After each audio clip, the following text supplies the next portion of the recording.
Hello and welcome to today's panel discussion about what we should expect from Trump or Biden in the next 4 years in the world of foreign policy. I'm George Beebe. I'm Vice President and Director of Studies at the Center for the National Interest. It's my honor today to introduce two distinguished panelists who will be discussing this question. Robert Kaplan is the Robert Strauss Hupé Chair in Geopolitics at the Foreign Policy Research Institute.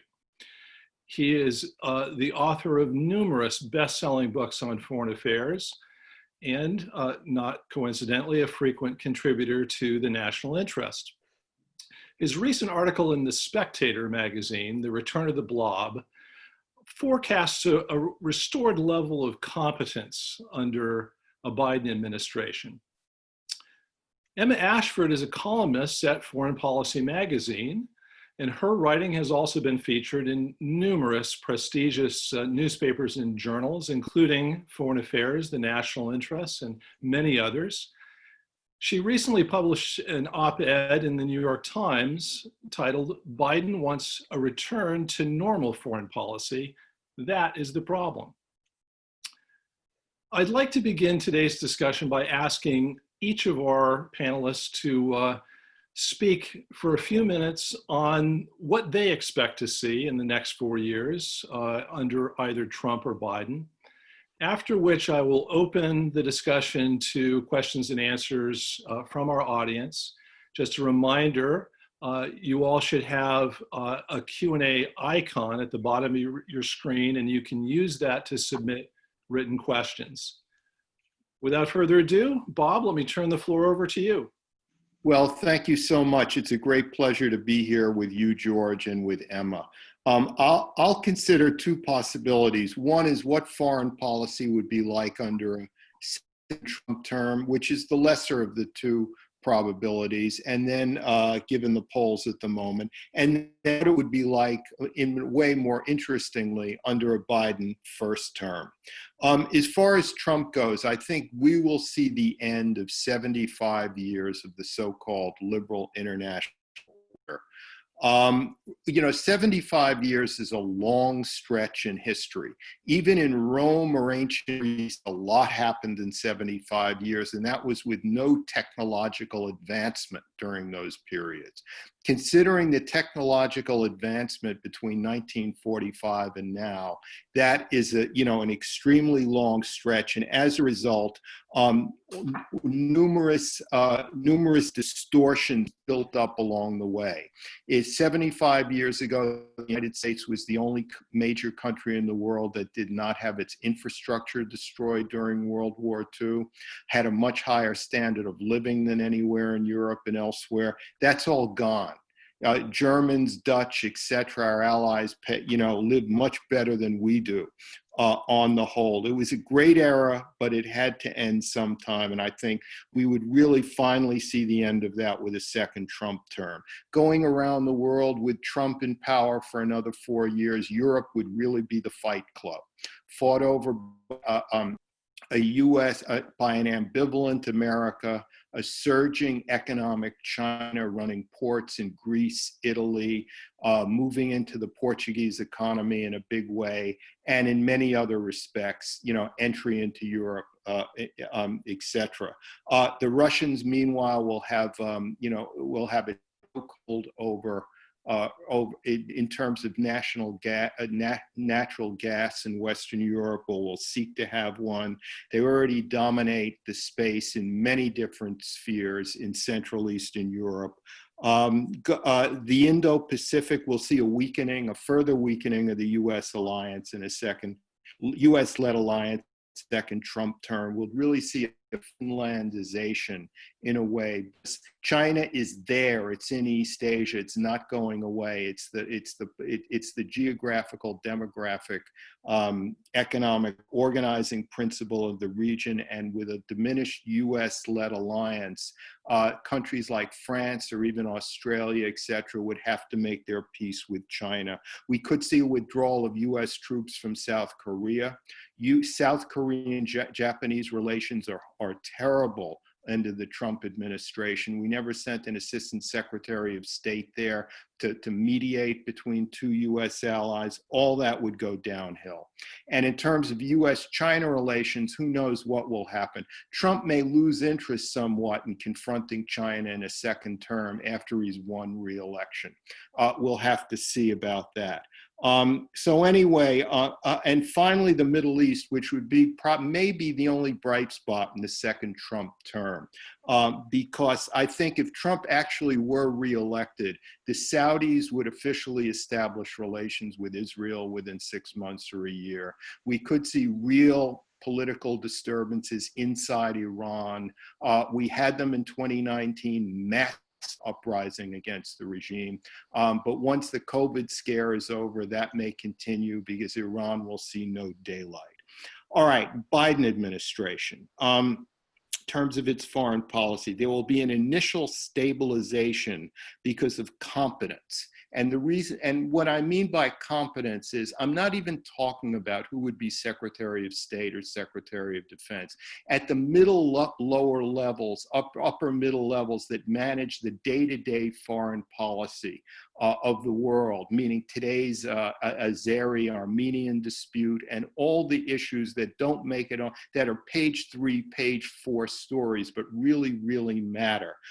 We would see, a surge in competence as, as the foreign policy establishment comes back. It is more, there'll be more fluency, more organization. One can debate the big things about the foreign policy establishment, but right or wrong, the daily management of foreign policy on the page 2 and page 3 issues would improve, I think, markedly. The one problem with a Biden administration is where there's an overlap between myself and Emma, is that it may have a tendency to be too ambitious.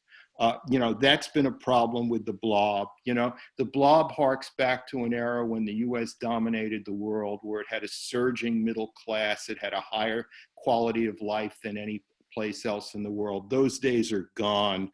We're not the same country that we were. The world is not the same. And we've had some terrible disasters where there's been no learning curve, no consequences, essentially, because we're a big country. We can shrug off things like the Iraq War or Afghanistan and still survive. So, and that's kind of a form of decadence in a way, when there's no learning curve, no consequence. The biggest thing, though, and I'll end here, is I think a Biden foreign policy, whether it succeeds or fail, will be determined by things that have not happened yet, by crises that come into its inbox. And why do I say that? Because crises like wars fast forward history, and the coronavirus has fast forward history in Taiwan, in Iran, in Saudi Arabia, in many, many places where 5 years of history will occur in 2 or 3 years. And that means we're going to have some major crises to which there will be no easy answers. And the degree to which Biden's foreign policy team can handle those will determine its reputation. You remember the elder Bush's foreign policy, when he came into office, he said he didn't have the vision thing, and the media disparaged him for it. Turned out he didn't need it, because he had such a top team in place that got along together that they were able to handle all the big things that came into their inbox, like Tiananmen Square, the fall of the Berlin Wall, Iraq's invasion of Kuwait. And their responses to those were brave, they were counterintuitive, and they turned out to be wise in all instances. That's the standard by which a Biden foreign policy will be judged. Very good, Bob, thank you. You've given us a lot of good food for thought, and I know I'm going to want to follow up on some of the things you said during the question and answer session. Emma, what's your take? Yeah, thanks. Great to be here today. I'm going to try and make this not a response to Bob, but I do hope that we can get into some of these issues later because I'm really interested to debate some of them. So let me just take them in the same order. Let me start with the Trump second term. And I think the best way to probably assess that is to look at the themes that have actually characterized Trump's first term in foreign policy. Because there was a lot of speculation about what it would look like. It ended up looking really quite different from almost all of those. So I draw out kind of 5 big themes from the Trump first term that characterizes foreign policy. So first up, a distrust of multilateralism, a distrust of treaties. So everything from withdrawing from various arms control treaties, his dislike for organizations like NATO, his distaste for classic US alliances. So that's sort of one theme. So we could say a continued approach to a continued unilateral approach to the world seems pretty likely. Second element, trade as a core national security issue, but in some ways I have here my notes as trade is a fake national security issue. So the use of national security justifications to justify what is in reality a domestic policy priority for Trump, that is sort of the trade war with China and being able to talk about how he's tough on them and bringing American jobs back. A third issue, and here I think Bob and I differ quite substantially, within the Middle East, Trump administration has been characterized by an almost pathological focus on being tough on Iran, the maximum pressure campaign, and on the flip side of that, an almost unprecedented close sort of relationship and group strategy with Israel and Saudi Arabia. Fourth element, that the personal is political and that public relations is reality. So for Trump, it's all a reality TV show. So he's friendly with dictators, he's bad with dealing with female leaders of other countries, he's bad at dealing with leaders that don't suck up to him or say nice things. He really wants other leaders to help him build Trump Tower wherever they are. And all of this is basically by way of saying that foreign policy in a second Trump term, I think, would be far more about personal goals and about PR than even it was in the first term. That's one of those pathological things from the Trump administration that I think would probably get worse in a second term. And then sort of fifth point, George and I discussed this the other day, but the kind of increasing deprofessionalization of the Trump foreign policy team and the decreasing constraints on Trump's ability to conduct foreign policy as he sees fit, that his team has largely been replaced. The professionals that came in at the start have now largely been replaced by Trump loyalists who owe their positions to him and who are liable to actually follow through with what he wants. So for a Trump second term, I think what a lot of that means is, basically there's a lot of things we could see. We could see a withdrawal of troops from Afghanistan. We could see a US withdrawal from NATO. We could see troops stay in Syria, get withdrawn. We could see good relations with China, bad relations with China.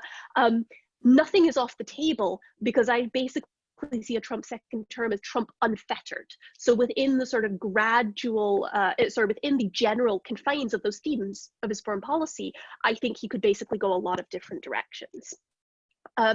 Biden foreign policy, I'll try and make this pretty quick.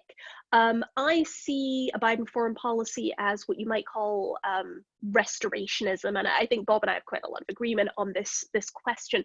I see it as kind of restorationism within some limits. So he's probably trying to take us back to the Obama administration. He's not trying to take us back to the 1990s and the unipolar moment. I think there is a fairly strong realization inside the Biden campaign that those days are basically gone. Priorities for a Biden administration, I think, would be, alliances, climate change, health, and global democracy. I think, those soft security issues are definitely going to come back in a big way. Arms control, the JCPOA, New START, those are probably going to be a top priority, if nothing else, because the clock is ticking the minute a Biden administration would take office. Some elements, I think, would be quite different from an Obama foreign policy. So the war on terror, public opinion is in a very different place on that. Elite opinion is a very different place on that. So probably Biden would look to wind down some of these conflicts as well.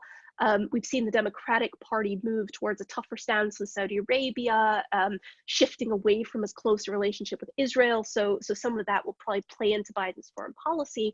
But I still see it primarily as an attempt to return to the pre-Trump days of foreign policy. And as I've argued before and elsewhere, I don't think that's necessarily all a good thing, because that brings back all the flaws of the, call it the liberal international order, but all the flaws in American foreign policy that existed before Trump came into office. I think Biden has the opportunity to build something new here. My fear is that he just takes us back to what we had before, and that it's not sufficient to the world that we're facing at the moment. And I think that the big question for a Biden administration is what that means for China policy. And I worry that there may be more continuity with a Trump-China policy than there would be change under Biden. To be clear, I think a Biden foreign policy would be better than Trump overall, but in this context, I think there's a lot of continuity. So I will stop there. Okay, I'm now going to open this up to questions from our audience, and I'm going to exercise my moderator's prerogative and begin the questioning with a few of my own. And it has to do with exactly this question of China and the larger context of great power competition. I think both Republicans and Democrats understand that the world has changed, that we have entered a new era of great power competition, that the days of unchallenged American hegemony in the world are over.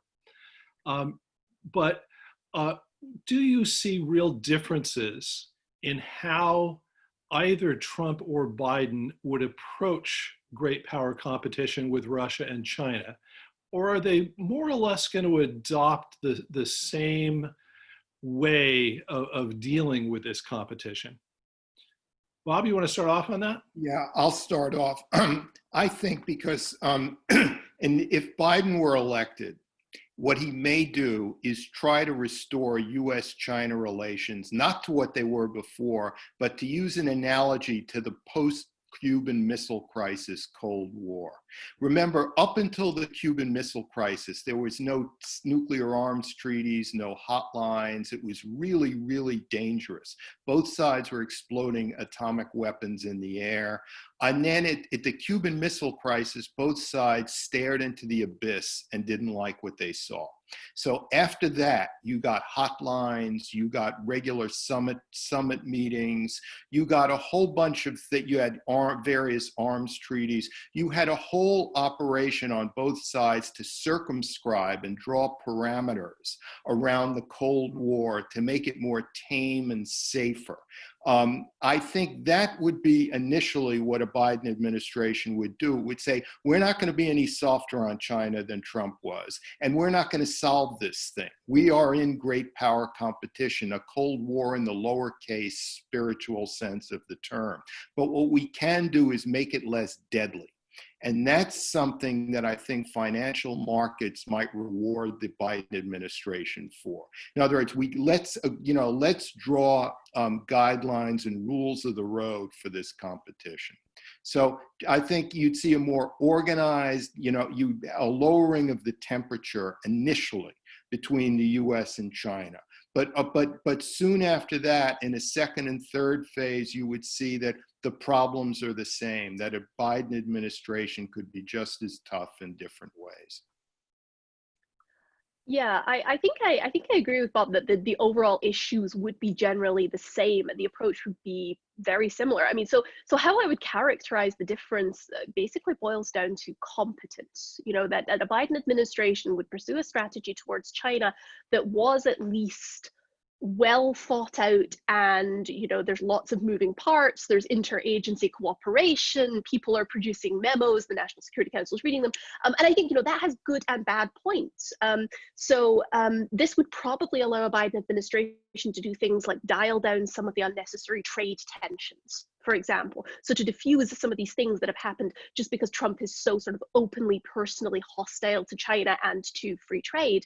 But sort of the downside of that level of competence is there have been a number of things in the Trump administration and the US-China relationship that have slid under the radar because he doesn't personally care about them. So whether it's questioning what's happening with the Uyghurs in Xinjiang, whether it's what's going on in Hong Kong, whether it's tensions with Taiwan, Trump has largely sort of elided all of that because he just doesn't care enough to actually notice it. And you could make the same point with Russia and sort of the Belarus situation right now. And so Biden, I suspect, purely by virtue of this like competence of the administration, might find himself put in some tougher situations on those questions when it comes to China.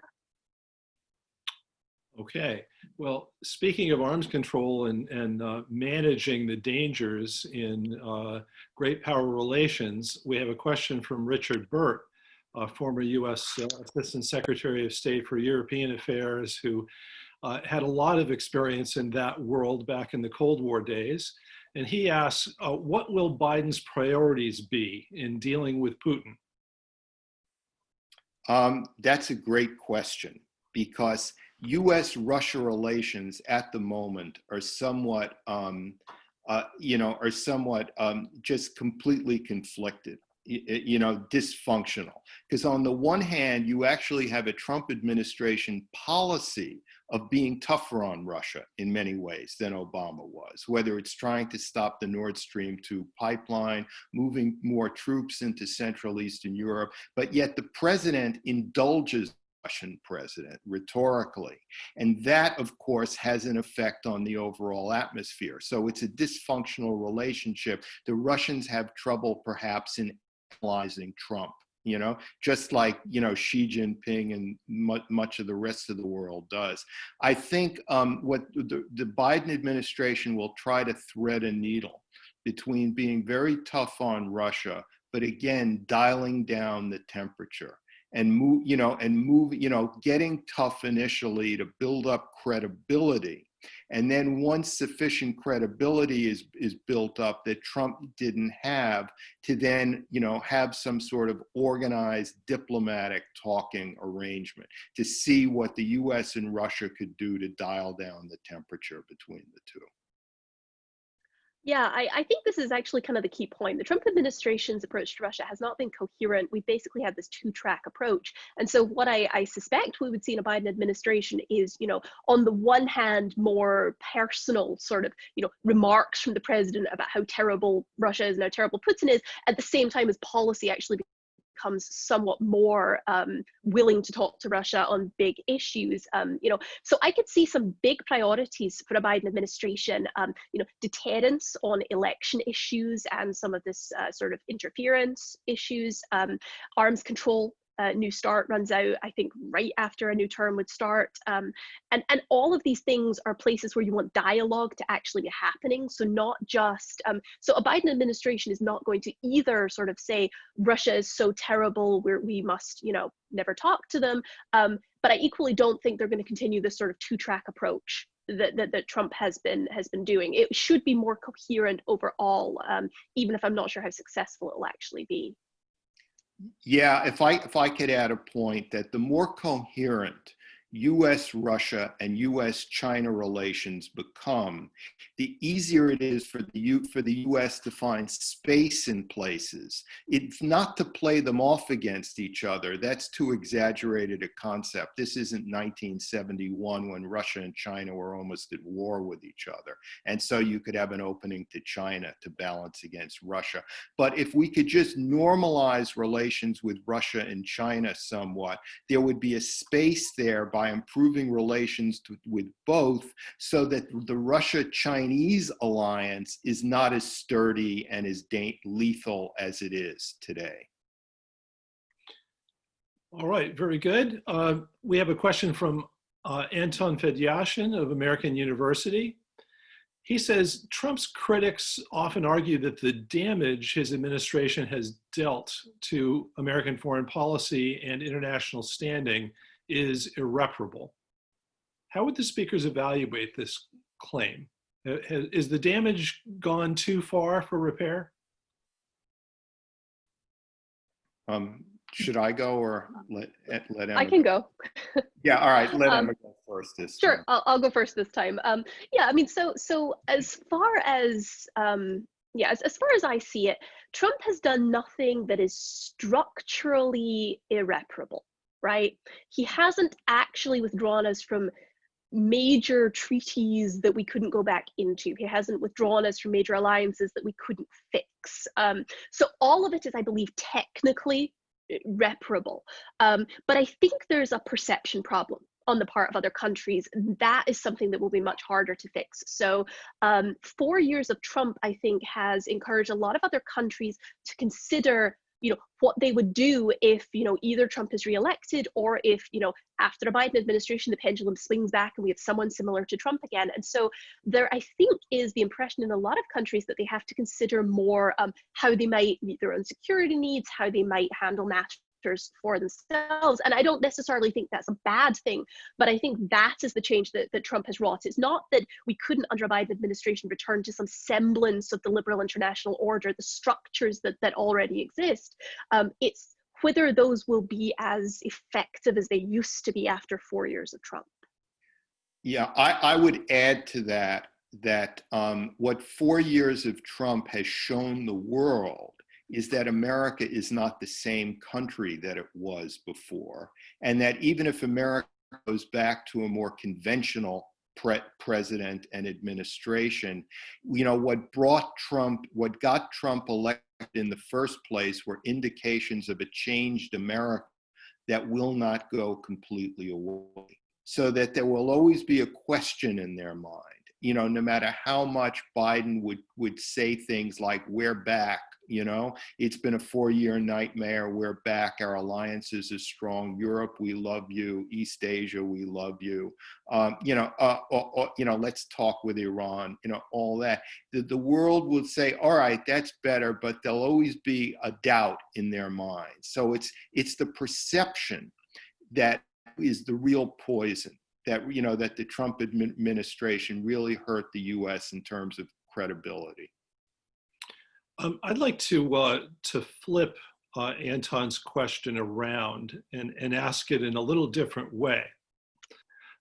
If we accept the premise that U.S. foreign policy had strayed rather far from the center of gravity of middle America and its interests, and a gap had emerged between what the American people really wanted the United States to do in the world and what America's foreign policy elite thought we ought to be doing in the world. How much of what Trump has done to highlight that gap and to call for its correction is going to outlast his time in office? Well, I think that gets right to it, and it picks up from the point that I just made. Trump wasn't elected in a vacuum. He was elected for reasons. And foreigners have doubts about the United States, not just because of the figure of Trump, but the forces that brought him to office in the first place. And those forces were primarily that without the sturdy middle class of decades past, the American body politique, the average American, there's a big space between the average American, what the average American wants in foreign affairs and what the Washington, New York elite wants. So this, in other words, the forces that brought Trump to office, even for only 4 years, will not go away. And those include that the middle class may not be willing to sustain a robust liberal international order foreign policy as in decades past. Actually, I think this provides me sort of the opportunity to challenge something that Bob said a few minutes ago. So you said that, the US has changed, and that's what people around the world, that's what countries around the world see. I'm not so sure that that's necessarily the case. I think our interests are pretty much the same as they have been. Our approach to the world is very similar to what it has been. What has changed during the Trump administration is the rhetorical gloss placed on top of it. And I think what that's driven in a lot of places around the world is a realization that America is perhaps somewhat less relatively powerful than it used to be, but not so much so that it makes a major difference. But that there are substantial places where our interests diverge from the interests of the people that we describe as our, or the countries we describe as our sort of allies and partners. And I think that what Trump has done is basically those fractures, those fissures were always there. Trump has highlighted that they exist. And so for that reason, I'm very skeptical that a Biden administration could just return us to those alliances and partnerships. That doubt will always be there, I think, after Trump. Yeah, I would say that over the decades, the US has changed relative to the rest of the world. Oceans don't protect us as much as they used to. The middle class has divided into an upper middle whiskey sipping global elite in some way, and into a lower middle class that's one or two misfortunes away from poverty. Technology has divided us in the social media age somewhat. We're not as unified as we were. Now, these things have been building up over decades, but we first saw them acted out in a political fashion with Trump's election. It's like, here's the metaphor I would use. It's World War I was very different from the Franco-Prussian War of 1870-71. That's because the Industrial Revolution dramatically changed warfare between 1870 and 1914, but nobody knew it until the trench warfare of 1915, actually.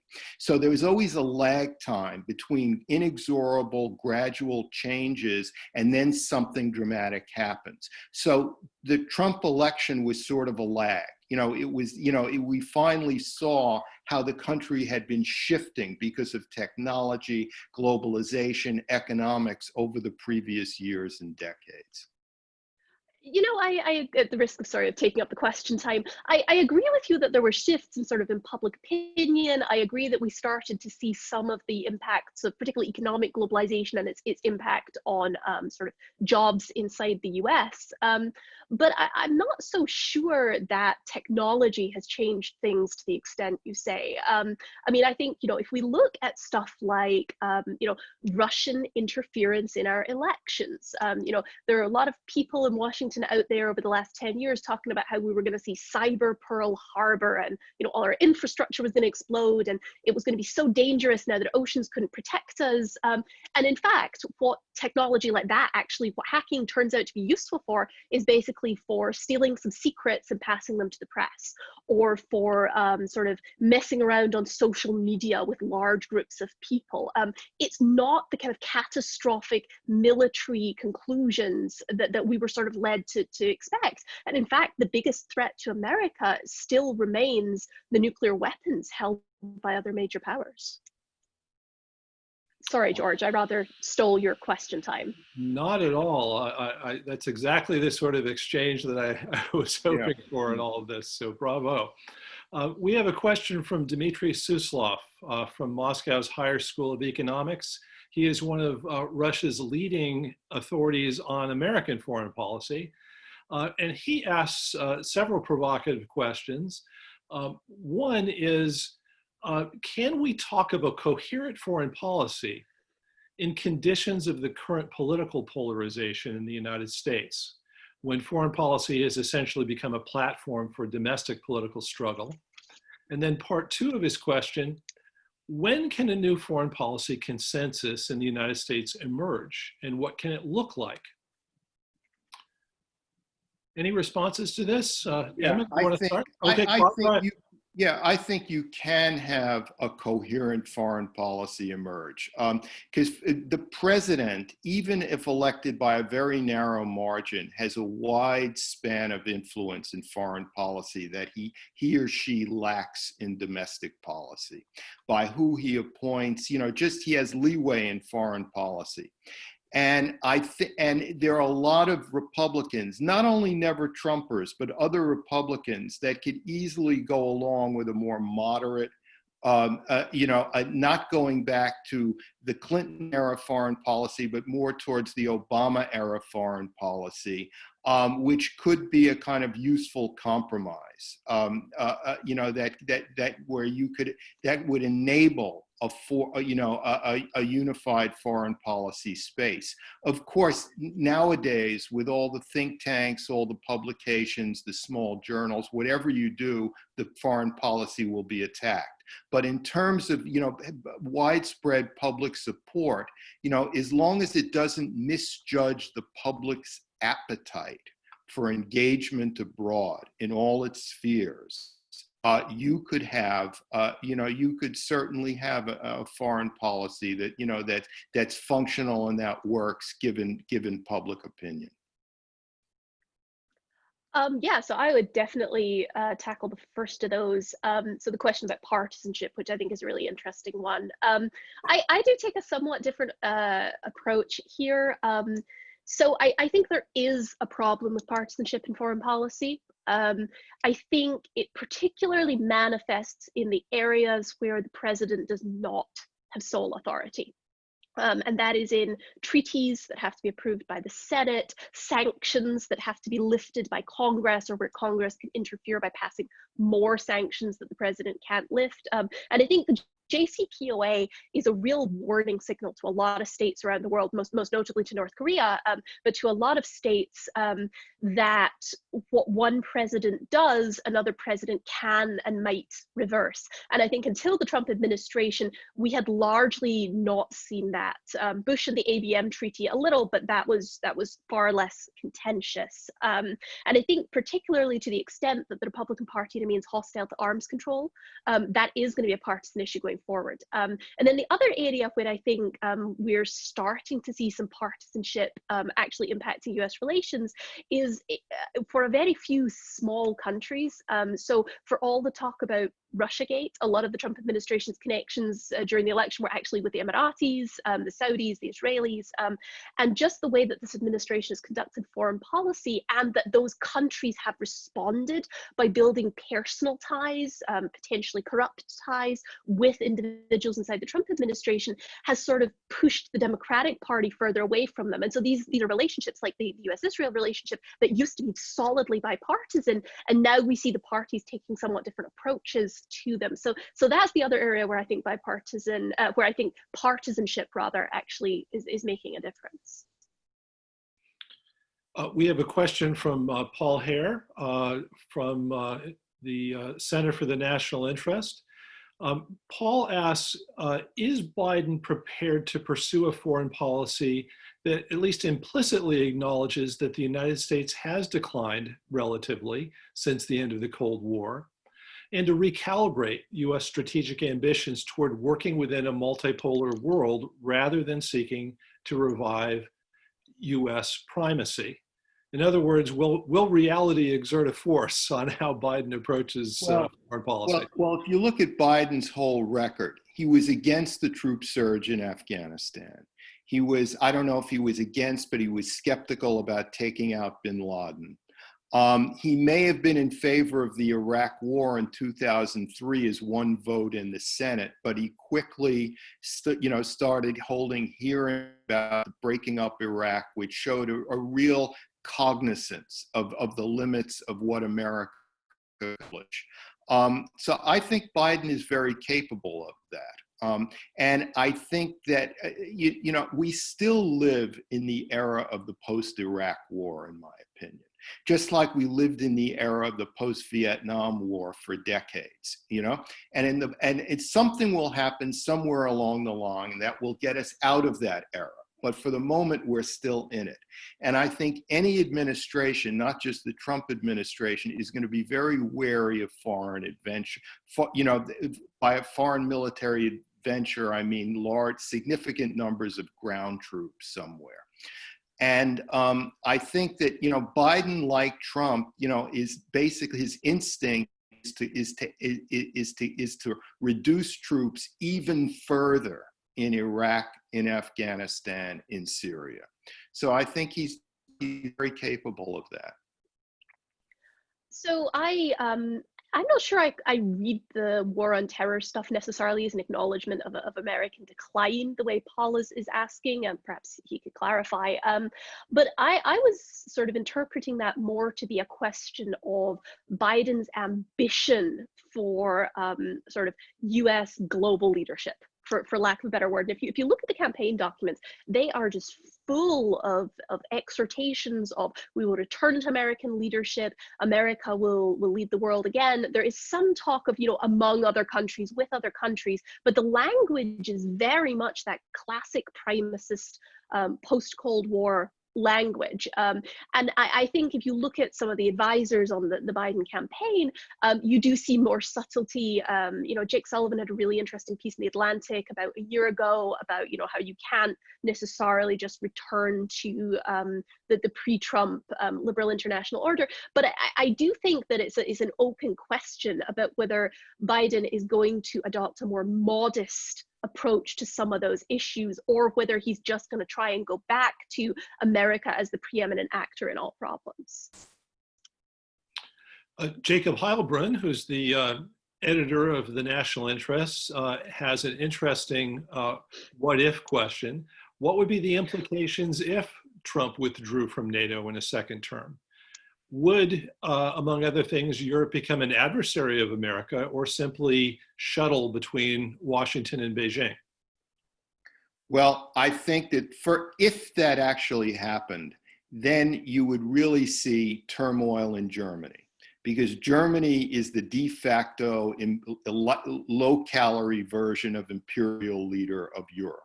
It loans money to Southern Europe so that Southern Europe can buy its consumer goods. It's a little bit like Belt and Road in that way. And Germany would really have to step up and take more leadership. You would see more aggression from the Russians, more from the, economic opportunity seeking from the Chinese, especially in the Mediterranean area. And so I think it would fast forward developments that are already going on inside Europe, where 75 years later, the Atlantic Alliance just isn't what it was, and it's not all Trump's doing. So I agree that Europe would almost certainly move somewhat closer to China on an economic basis. I think they're already moving a little in that direction. I think as sort of a US pulling back from Europe would probably just accelerate that. I guess the other point I would make about a Trump withdrawal from NATO is, and this could kind of be, I guess, a sixth commonality of his first administration's foreign policy, is most of the things that the Trump administration does tends to be sort of poorly thought out, acted on an impulse, and then they happen tomorrow. And so I think we should be sort of cognizant of the fact that this would not be a planned or well-structured withdrawal from NATO. This wouldn't be gradual drawdowns of troops or anything. This would probably be a Trump decides he's pissed at Angela Merkel, and it just sort of goes from there, and he orders, all the troops out of Europe tomorrow. And I really think we can't sort of overstate the risks of instability that could cause. There is just, with no transition time, no ability for states to plan for that eventuality, it's not a great situation. Yeah, I would just add to that the European community, where any of the, 27 members, I'm not sure, but that where any one of them can veto foreign policy and other decisions by the majority, is not an institution designed to lead and take bold action. And you have essentially a European community that includes countries like Germany and France on one hand, but countries like Bulgaria on the other, which are near being failed states. So Europe's cohesion, its cohesion could really be in doubt. If the hypothetical that Jacob asked, the US pulling out of NATO were actually to happen. Because remember, NATO undergirds the EU. Without NATO, the EU itself is compromised. It does also open up, I think, some other really kind of interesting possibilities. I hope we don't get there, but it opens up some other really interesting questions. What's the role of the UK in a NATO where Britain has withdrawn from the European Union, is trying to tie itself more closely to America, and America has withdrawn from NATO? That, I think, is a very much an open question, and that's would be one of NATO's remaining strongest military members. The question of whether states inside NATO, in the absence of the US, whether Eastern states can actually push the Western states to contribute more effectively to collective defense, I think opens up the possibility for more sorts of collective defense that focus almost solely on Eastern Europe. So I think, it's a really interesting hypothetical, but there are a lot of ways that it could go if it were to happen. Okay. Bob, you, I think, quite rightly pointed out that foreign policy oftentimes results from things that happen in the world more than it does from what the aims or desires of American leaders might be in that world. Simon Sarfati of CSIS asks about one of the most notable things going on in the world right now, and that's the pandemic, COVID-19. He wants to know what you think the geopolitical consequences of this might be and what kind of impact this might have on foreign and security policy. Well, historians love chapter breaks, and COVID-19 could be a convenient chapter break between the first phase of globalization and the second phase of globalization. The first phase being an optimistic good news story, spread of democracies, enlargement of middle classes, eradication of extreme poverty, all free trade, all of that. Globalization 2.0, meaning a fractured world along great power lines, less free trade, authoritarianism, populism, not so much of an optimistic story, more of a pessimistic one.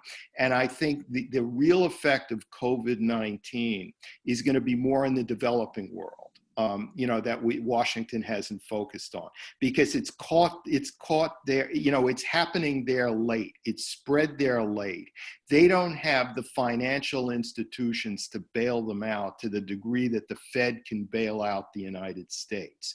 The World Bank, the IMF don't have the capability to do as much. So, and as I said earlier, with history on fast forward, because of COVID-19, we're liable to see upheavals coming at us in various places. How COVID-19 has affected Iran, whose government handled it miserably, and the whole population knows it. And Iran, this is a whole other subject, I feel, is a much more fragile regime than the one in Turkey. It's not for various reasons, is not as fragile as it's much more fragile than Turkey. And that's just one example. So I think there's going to be a lot of crises around the world that are going to hit the incoming president, whoever he may be, over the course of his 4 years.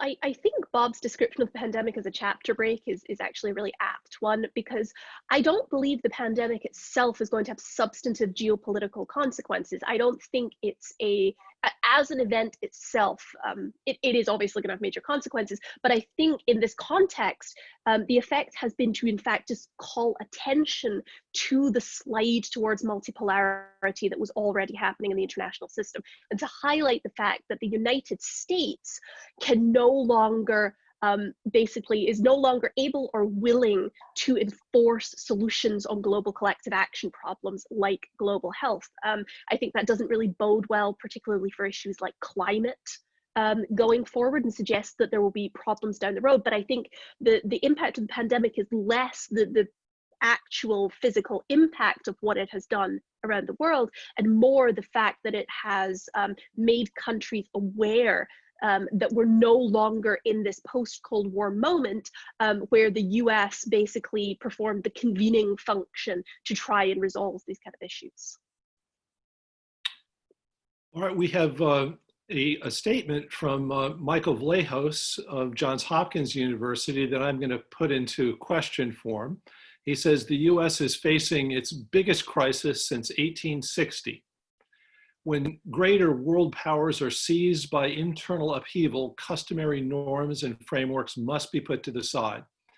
Arguably the most important question for policy elites and courtiers is how to protect the nation and its global interests through the course of this crisis. Agree, disagree? How do you react?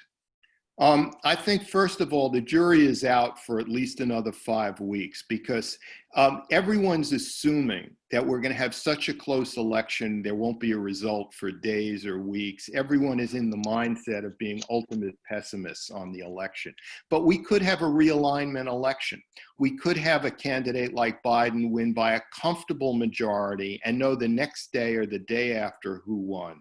And the crisis will have been somewhat alleviated, especially with a more conventional president who won't go into rhetorical extravagances like President Trump. So I'm not sure we're there yet in that. I still hold out some hope here. But if that would be the case, great states and empires decline when their elites fracture, when there's less and less unanimity among elites. That's when you have a real danger of an imperial crack up. And I use the word imperial advisedly because the United States, because of its far-flung interests and installations and embassies around the world, may not see itself as an empire, but it's in very much an imperial-like situation and has been since 1945. So, that will be, when elites really split, there's a real danger. So it's a great question. Yeah, no, I really like this question, though it does sound a little like Michael wants to go join the resistance inside the Trump administration. So I do think that this question brings to the fore something we have actually seen through this sort of first 4 years of the Trump administration, and which is a tension between preserving norms or preserving national interest and breaking norms in order to do it. So civil servants inside the Trump administration trying to ensure that the president can't use foreign policy for corrupt purposes ended up in some ways sort of undermining the norms of civil service impartiality. Talk about civil military relations, where we see people saying, oh, the military should guarantee that they'll support a transfer of power if Biden wins, but actually for military leaders to even say that or do that would undermine our norms of the military staying out of political affairs. And so I think there is a real tension there between the idea that foreign policy elites have some duty to try and plot their own foreign policy aside from democratic mandates. And I find it sort of a deeply problematic idea, even as I sort of look at a Trump administration that has just trashed America's foreign policy. All right, a question from Jeffrey Kemp, who's the Senior Director for Middle East Affairs at the Center for the National Interest. He asks, if Biden wins, will the re-emphasis on science help to reestablish America's reputation in the world? I think that in the United States today, in the public sphere, there is a strong emphasis on science. The great hero of COVID-19 in the US in terms of becoming a personality is Dr. Fauci. The fact that the president doesn't seem to respect that very much, but I still think we live in an age of not just science, but credentials. People have to have credentials in order to be respected. So I don't think there's a danger of ignoring science, except among the extremes. Maybe that's where his question is going, where the extremes will just ignore it. You get very lethal conspiracy theories and whatnot. I think I'm just going to sort of read my own question into this. I think one of the more interesting questions in this context is the vaccine nationalism question. So certainly if Trump wins again, we will see the US, if US companies manage to make a vaccine first, we will see the Trump administration try to ensure that those vaccines are kept sort of for Americans only. If a Biden administration is in, I think we may see some more attempt to move towards it sort of equity and share this around the world. But I think the the idea that the US has the sort of scientific power to do this and to do this alone and to withhold it from other countries has not sent a very good message to a lot of other countries. And so I think we probably will see again, even in the absence of a Trump second term, I suspect we'll see other countries making backup plans, whether it's backup plans for military and security alliances like we talked about earlier, or whether it's backup plans for this kind of thing, trying to build up their own scientific infrastructure so they don't have to rely on the US as much as they used to. I'm going to return to one of the parts of a question that Dmitry Suslov put earlier. And he asks about the limits on what a Biden administration might be able to do in restoring transatlantic relations. He points out that the Europeans are unwilling to join the US fully in containing China. US trade policy is in all likelihood going to remain mercantilist, and the Europeans are still going to be unlikely to increase defense spending. Given those premises, how far can the United States actually go in returning transatlantic relationships to health? Yeah, I think those are great points, because the underlying reason why the Europeans won't spend their fair share for defense is because European publics don't want it.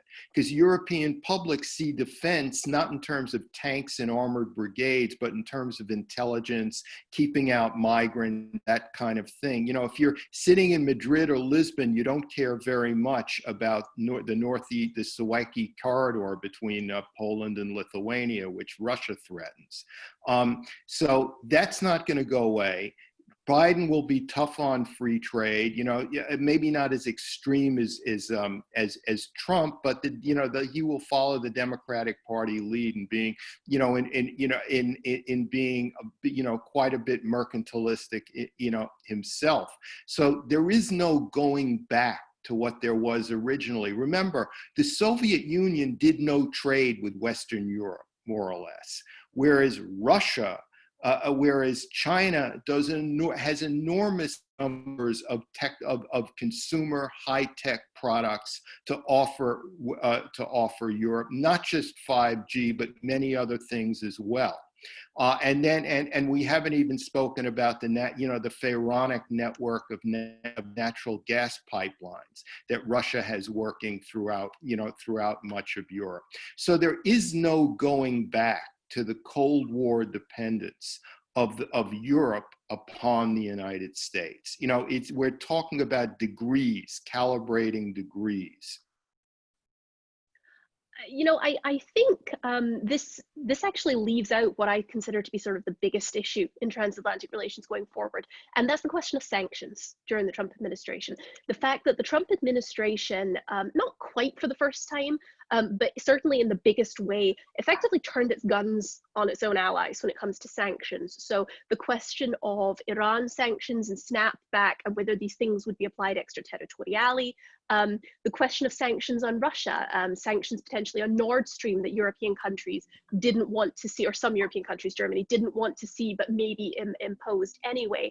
And so I think for the first time, what we basically saw was the US taking these tools of power, particularly economic statecraft, and turning it on European countries that it had always previously at least tried to negotiate with on these issues. And I think it's going to be very hard to come back from that. It's going to be very hard to come back from a place where the US says, we should work on this, you should work with us, and if you don't, we'll make you do it anyways. It's very hard to come back from that sort of reminder of US power to work in a more equitable way. All right, I think we have time for one more question. It comes from Howard LaFranchi of the Christian Science Monitor. He says, a number of the world's authoritarians seem to have felt free under the Trump White House to move in bold ways, both domestically and in their neighborhoods. How might that change under a President Biden? Would a Biden foreign policy challenge despots? I think it would seek to. I think that, you know, the election on November 3rd is the biggest independent variable in international relations. In terms of who wins really does matter. But I think we should never underestimate, and I say this as being a reporter around the world for decades, we should never underestimate how so many things in this world, the type of regime, how the regime behaves to its own people, are driven by internal reasons. For which the United States can nudge the needle 10% in one direction or 10% in another. And that in itself makes a big difference. But overall, the world is going on its own, you know, in each individual country. You know, Biden can certainly provide an atmosphere, you know, a pulpit of defending democracy against authoritarian regimes. How that plays out in individual countries will be determined by local conditions to much more than we give credit to. This is a rhetorical question. The US under Trump has just been less vocal about things that it always allowed to happen under the radar if it was friendly with those countries. And while I think Bob is probably right that a Biden administration could maybe nudge some situations a little, I think even if this was something they were very invested in, sort of the level of change they could achieve is pretty minimal. And I don't see a lot of evidence that it's something they're very invested in. From all the talk of sort of bolstering democracy at home and around the world, it seems to me that the Biden campaign's focus is on sort of sustaining and rebuilding at home rather than on any kind of democracy promotion as previous administrations would have understood it. All right. Well, I want to congratulate both of our panelists on what I thought was a very enlightening, thought-provoking discussion. You have managed to end this discussion at exactly 3 p.m. So your timeliness in all this is quite commendable. I also want to thank our audience for some excellent questions on all of this. And I look forward to our next Center for the National Interest event. Thank you.